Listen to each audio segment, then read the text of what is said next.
Welcome. We're going to be talking about philanthropy and particularly the role of investors in philanthropy. I'm Nick Gowing. Let me just give you 3 or 4 really critical facts, which are a background, but an important background to what we're going to be talking about. The world needs $47 billion because of the level of humanitarian challenges. That is up 15% from last year. Last year, it was only 41 billion. Enormous, but still an incredible increase. Not helped by what has been happening in the last year. 100 million people have been forcibly displaced in the last year. That's up from 82 million the previous year. In all of this, who pays for it? Not just governments. Philanthropy is an enormous booster and accelerator, and that's what we want to get to in the next 25 minutes. Philanthropists donate necessary resources to help overcome the scale of crisis and real negatives that we're now seeing in so much of the world. So that's what we want to discuss. Let me introduce our panel. First of all, Isabelle Giordano, who's head of Group Philanthropy and the General Delegate for BNP, the French bank, Yes. but the Paribas Foundation. Just tell us what the foundation is and the relationship to the bank. Well, the BNP Paribas is one of the oldest and one of the biggest foundation in France. It's, of course, linked to the bank, and I would say that it incarnates the strategy of the bank because we act in 3 fields of intervention: solidarity with youth, women and the refugees priorities, environment with 6 million euros call-off project in biodiversity and climate change, which is quite unique in Europe. And we also support creation in culture, in jazz and modern dance. But our tools, our specificities is social innovation and impact, because I really think that the measure of impact is very important in philanthropy. And the bank has a direct relationship with the foundation. Member of the board. Yes, it's the role of the company. Right, let me go to Sophia Swire, just back from Pakistan. Sophia, you have an enormous CV of the kind of things you've been doing in many difficult countries, summarized by this wonderful picture of Sophia not so long ago with a large number of kids in Islamabad in a safe house. Just briefly, what do you do? So I've been in love with this region for most of my adult life. I've spent 30 plus years working with women in Afghanistan and Pakistan through education, digital literacy and employment opportunity. And I'm now launching a venture capital fund to invest in SDG-aligned businesses, so the United Nations global goals. And you were an investment banker at one point. I started out working for 3 years. I was in the city before I went off to the Hindu Kush way back when, and set up a number of schools on the Afghan-Pakistan border, yes. All right, Khaled, Khalifa, you're the regional representative for the United Nations High Commission for Refugees, which I think is pretty self-explanatory. And the data I've given is the kind of challenge that you are facing. That's right. UNHCR is now catering for the number of people of concern for UNHCR has exceeded 100 million, as you rightly said, between refugees, internally displaced people, asylum seekers, and stateless persons. We are operating in 137 countries in the world with 400 offices and 19,000 staff members. However, the needs keep outstripping our resources and the problems keep increasing year by year. But you're here because philanthropists, those with money, are critical for you to be able to operate. 100%. We cannot handle the responsibility alone. We need to work with the private sector. We need to work with philanthropists and business people. So in the next 20 minutes, what we want to do is ask, why should investors care about humanitarianism? Are there newer, more effective ways for helping people escape a crisis, or at least have the level of the crisis actually diminished? Let me ask all 3 of you then. First of all, Isabelle, what's your view about what needs to change? Well, I think there is a role, a very important role for the private sector. And I'm sure times have changed since COVID. There is a new philanthropy, but there is also a new role for companies and for big group like BNP Paribas. Just to give you an example, the total amount of the corporate philanthropy at BNP Paribas is 53 million euros, which is quite an amount. And you can change the daily life of women, of refugees, of researchers with such an amount.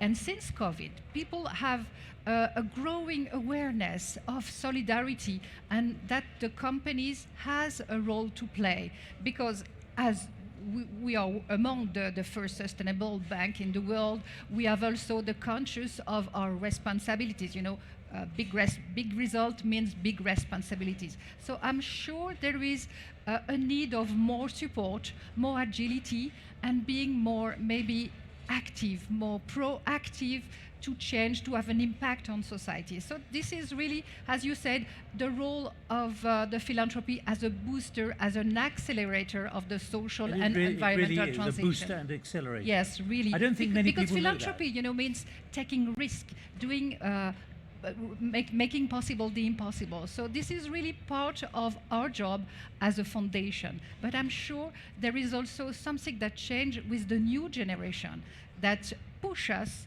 to have more impact on the social rights, on the injustice, and on the research for the climate change, for instance. Sophia, the question therefore is how to re-engineer philanthropy to the business people out there, to the politicians out there, to understand the enormity of the challenge, but how others can help, those with money, the kind of people you talk to. So I think that it's really all hands on deck at this point. The world has a business plan fashioned with the United Nations Sustainable Development Goals. You're wearing the badge. SDGs. There are 17 of them, yeah. And I think that you mentioned that we're $1 billion short for humanitarian needs. I think it's something like $3 trillion a year that we're short of investment into companies that are delivering on the Sustainable Development Goals. So I would say to the investors to look for venture capital and private equity and other initiatives that are able to deliver on those goals, be it gender equity or climate action or health and well-being and so on. That's one thing you could do. The other thing you could do is you could imagine the consequences of inaction. So if you look, for instance, at Afghanistan, which I know most about, in 1990, USAID cut all funding to Afghanistan at the end of the Soviet era because it was no longer politically expedient. As a result of that, all of the madrasas that had been set up along the Afghan-Pakistan border became radicalized because the only source of funding was a radical group. And we won't go into any detail about that, but there were consequences for the world that took place a number of years later, and that impacted the bottom line of every single company on the planet. So I think that there are economic as well as political consequences for imagining that you live in a world where you don't need to take care of people who have less than you. So Khaled, how do you see it from the UN point of view, from the High Commission for Refugees? You can't just magic up money when there's a crisis, but you need to magic up money. Why should investors be interested in supporting the kind of work that you do? I think, Nick, the world has become much more interconnected than ever before. And the businesses also do not operate in a vacuum. They operate in the same areas where humanitarian situations also happen. We have experimented and we studied the return on the investment in real dollar terms in certain countries. One of the recent, not so recent, it's actually about 7 years ago, in Lebanon, studies that was conducted in Lebanon proved that every dollar spent on a Syrian refugee in Lebanon had a return of 2.1. And that's measurable, is it? That's measurable. It's a study that was conducted by California University with the WFP, and they concluded that every dollar spent on a Syrian refugee in Lebanon generated $2.1 in GDP. And by the same language, another study that was conducted between Rwanda and Uganda proved that every dollar spent on a refugee in those countries had a return of $1 to $1.5 in multiplier effect for the community, the host community. So the business case is there. Businesses need stability. We work for stabilization. We work for sustainability. And I think the win-win situation is very clear in this situation. Well, let me ask all three of you, do you think business understands that? You're a previous investment banker. You are working for a foundation created by a bank and run by a board, which is the same board. Do they understand the issue of returns? I think they understand because they think that you cannot succeed in a world that failed. So this is the main point. But also, if you support education, if you support a university, if you support researchers on climate change, you can bet on it. You can bet that maybe this creates the future leaders, and maybe we can even imagine that the future leaders, the future managers will be committed managers. This is our philosophy. This is what we trust in. Sophia, but of course, we are not businessmen. We are philanthropists as a foundation. But bankers can be also have an idea of philanthropy. I'm probably being very crude here, Sophia, but you've just been in Pakistan, where 33 million people are affected by flooding, which is a massive catastrophe, as the Prime Minister here was saying a couple of days ago, the Pakistani Prime Minister. What's your view about how that kind of predicament can be attractive to philanthropists? Well, I think that is a pure humanitarian play as far as I'm concerned. There will always be a need for humanitarian and philanthropic interventions. But with impact on communities and infrastructure. Yes, I mean, it's devastating. I mean, what I would do if I were the Prime Minister of Pakistan is shift energy from fossil fuels, from coal-powered plants to the run-of-river. 60% of Pakistan's energy needs could be fulfilled by the Indus River. And so I would just say incentivize people to use nature for solar, wind, and water going forward. But connect that to philanthropy, can you? What is the attraction? How can philanthropists get involved and therefore be useful in that kind of predicament? Okay, so there's a model there, for instance. There's an initiative run by SRSP and AKRSP, the two biggest philanthropic groups in the Hindu Kush. They've been setting up what they call microhydel projects to tap into run-of-river power. And some of these have been damaged and the waterways have been damaged in the floods. So in this situation, I would say a philanthropist could come in and write the checks to help them restore those initiatives. And then if there were an appetite for, say, social impact investment, then this could be commercialized. And philanthropists could come in and they could underwrite the cost of these power plants, which cost around, these run-of-river power plants, they cost about $1 million each. Each $1 million run-of-river power plant fuels off-grid electricity and schools and medical clinics for 1 million people. So if philanthropists underwrote that to the tune of 50%, then it could become a very attractive investment opportunity. So that I would say public-private partnerships, marrying the private sector with philanthropic dollars is one of the models to look at going forward. Do you have to deal with philanthropists, Khaled? We do. But you personally? Personally, yes, I am an advisor to the High Commissioner for Islamic Philanthropy. And part of my job... I should say that clapping came from somewhere else. Not because of what you said. I wish it was. But part of my job is to look for innovative ways of funding our programs. And we are looking into new ways of doing business, and we were talking about that before the session. One of the last programs that we launched in September in the margins of the General Assembly is a new fund for refugees that is implemented with the Islamic Development Bank and the Islamic Solidarity Fund.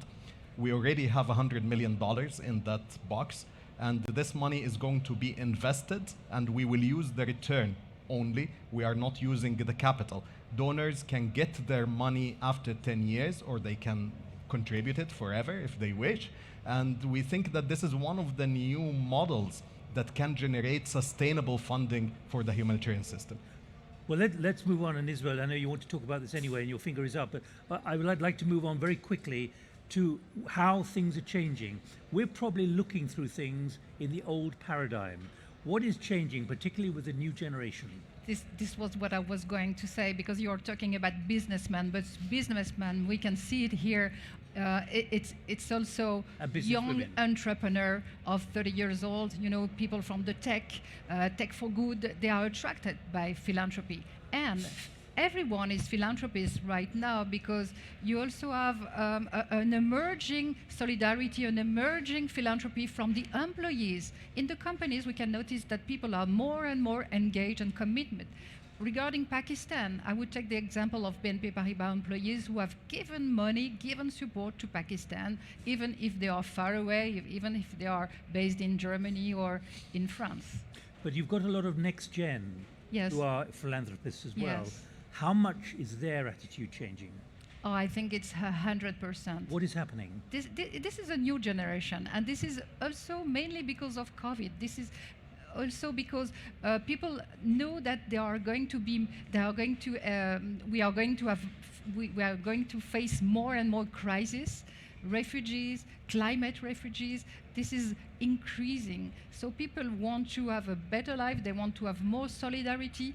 They want that the relationships between people are different, and they want another kind of work. So they don't worry about a return. Is that what you're saying? No, not all of them. Not all of them. And We can see this regarding the way they work, the way they ask for new jobs. And you're nodding vigorously there, Sophia. Well, I just because I wanted to sort of jump in really to say that you don't have to compromise returns. The fact is the whole world is shifting towards a need for social impact, for renewable energy, the mental health crisis, partly as a result of COVID, partly as a result of screen addiction, and I think with the metaverse, everyone's going to go finally cuckoo. The mental health crisis is something that is going to need addressing through the private sector. So there's going to be opportunities to make solid financial returns and have measurable impact that can be aligned with the Sustainable Development Goals. So I say it's not just a question of people being willing to take less. I think that actually the whole world is moving in that direction, and if you're not on that boat, then you're kind of missing the boat altogether. How much do you think the principle of social impact investing is really understood and accepted increasingly? I think it's understood in some countries more than others. I don't know the extent to which it's understood here yet, and I think that there could be a lot of work done to explain the difference between maybe philanthropy, humanitarianism, and social impact. And I would just quickly define it as a social impact person, or a social impact activity is investing in something where you know that there are going to be financial returns as well. Whereas philanthropy is writing a check, and the humanitarian is generally the person that devotes their time to actually delivering on the ground. How much, Khaled, do you think that message is getting through? The fact that we're doing this panel here at the FII, the Future Investment Initiative, is it an interesting statement of interest that this is actually central to addressing some of the problems? But what about the problem that there is the old way of doing things, which is still very much in people's minds? Mm-hmm. I think the message is getting through. We are seeing an increased interest from the business sector. We are seeing an increased interest also from innovators. And we have to admit that innovation in the humanitarian system is not an easy task. It's much easier said than done. We are always looking for new ideas and new actors, and we are having those. They are coming on a daily basis. We have people who are interacting with us, sending us ideas, and we are listening. One of the examples, again, people were complaining about the overhead rates, for example, in the field, and we reduced those to zero in certain situations so that we can create a kind of partnership between the organization and the philanthropist. So I think the message is getting across. We are making a change in the field, and it's a snowball. Once one program succeeds, it leads to another program, and so on. And this is the only solution for humanity, in my view. We only have a couple of minutes left. We're at a deeply gloomy moment, economically, financially, socially around the world, potentially with much worse to come. How much do each of you fear that this is going to make it even more difficult now, even if the principles are changing, to raise money?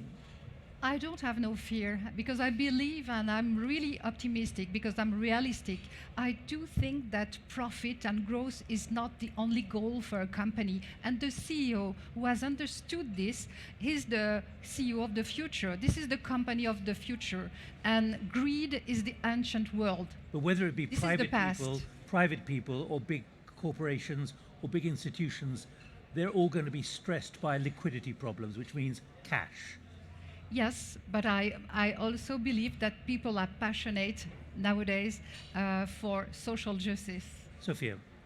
So I'm not fearful because I think that policies are changing. For instance, in Europe, companies are now required to essentially publish the whole value chain for their fashion, apparel and homeware manufacturing process. So companies like Jane Mossbacher Morris's To the Market, put your hand up, Jane, her company is really making a huge success now because there are legal obligations to do certain things in a certain way that weren't there even 6 months ago. So I think that there is an economic investment opportunity to invest in these companies that are delivering this on this new paradigm. Yes, there's less money in America. Yes, there's almost no money in the UK. But hey, we're sitting in the one place in the world where there's more money than anywhere.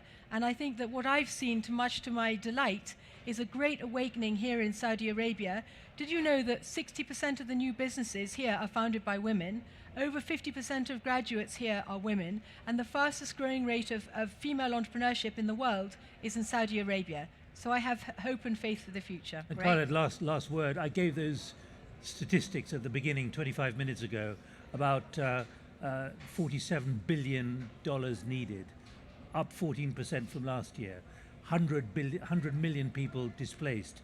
Do you fear there's going to be a divergence between economic prosperity and the ability to help you? Very much so. I am very fearful, to take the opposite viewpoint. I'm very afraid that in the middle of all the economic revolutions that we are talking about, and going to Spain and venture capital and all of that, we might forget the 100 million people who are forcibly displaced, the 700 million people who are living far below the poverty line, less than $2 per day, and they're struggling to put food on the table to feed their children tonight.